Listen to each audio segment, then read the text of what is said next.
With the exception of one 70 to 200 millimeter lens that I use primarily for sports, all the lenses that I carry in my bag are prime lenses. What is a prime lens? It's a lens with a fixed focal length, meaning it does not zoom. It may sound counterintuitive not to use a zoom lens because they are so flexible, but there are a number of reasons why I like to carry them. Firstly, I like the construction of a fixed lens. There are fewer moving parts inside the lens, which means fewer expensive parts that I can break.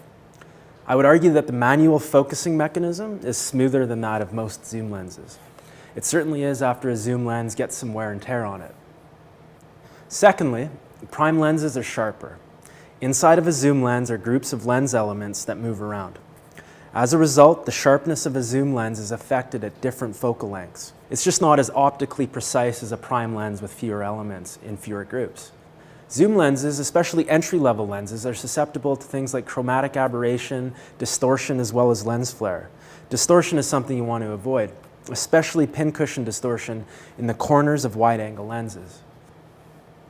And the main reason why I use prime lenses is that they can be constructed with larger apertures than zoom lenses. There are two benefits to having a lens with a large aperture.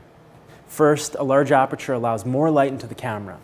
This means you need less light to properly expose your photograph. Here's a photograph taken at 400 ISO at 1/30th of a second with an aperture of 1.4. Here's a photo taken at 400 ISO at 1/30th of a second with an aperture of 2.8.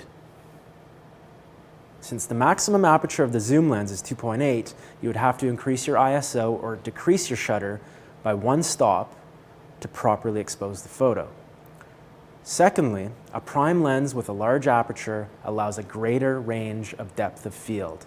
Depth of field is an important creative tool that all professional photographers use to control the look and the content of their photographs. What is depth of field? Depth of field is the distance in front of and behind the subject that appears to be in focus. At its two extremes, it is either shallow or it is deep.